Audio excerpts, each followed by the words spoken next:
Welcome to A1 TV Telugu news. నేను భువన. ఇవాల్టి bulletin చూద్దాం. కడప జిల్లా ప్రొద్దుటూరు ఎమ్మెల్యే నంద్యాల వరదరాజురెడ్డి ఆరోగ్య విషయమై ఎవరు ఆందోళన చెందవద్దునని ఆయన కుమారుడు కొండారెడ్డి అన్నారు. బైపాస్ సర్జరీ విజయవంతంగా జరిగిందన్నారు.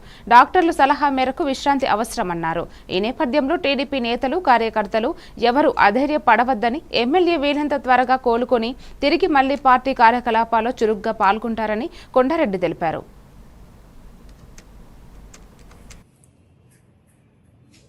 నాన్నగారికి ఈరోజు బైపాస్ సర్జరీ చేసినారు.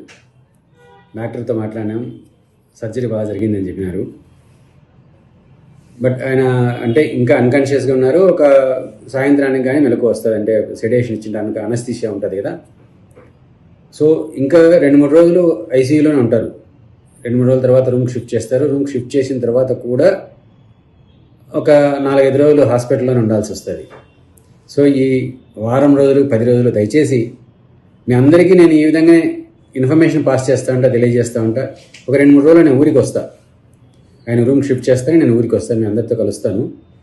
బట్ ఏంటంటే ఆయనకు కొంత రెస్ట్ అవసరము. త్వరగా హీల్ కావాలన్నా గాయం ఏంటది, ఆపరేషన్ ఉంటుంది కాబట్టి ఇన్ఫెక్షన్స్ రాకూడదు. సో కాబట్టి ఎవరిని రావద్దని స్ట్రిక్ట్గా ఇది డాక్టర్ల సలహా మేరకు మీకు అందరికీ విజ్ఞప్తి చేస్తూ ఉన్నా. దయచేసి మా అందరి విజ్ఞప్తిని, మా కుటుంబ సభ్యులందరి విజ్ఞప్తిని మన్నించి ఎవరు రాకుండా ఆయన త్వరగా కోలుకోవాలని మీరు ప్రార్థన చేయండి. తప్పకుండా అతి త్వరలో, అంటే మ్యాక్సిమం ఒక 10 రోజుల్లో మీ దగ్గరికి వచ్చి కలుస్తారు. ఒక 10-15 రోజులు తప్పనిసరి, అంటే ఒక వారం 2 హాస్పిటల్ ఒక వారం, హాస్పిటల్ నుంచి బయటకు వచ్చిన తర్వాత కూడా ఇంట్లో ఒక వారం రెస్ట్ తీసుకోమని చెప్పినారు. ఇది అయిన వెంటనే ఒకవేళ ఇంటికి వచ్చిన తర్వాత కొంతమంది కలవచ్చు, బట్ కానీ మనం కొంత విశ్రాంతి ఇవ్వడం అవసరం ఆయనకు.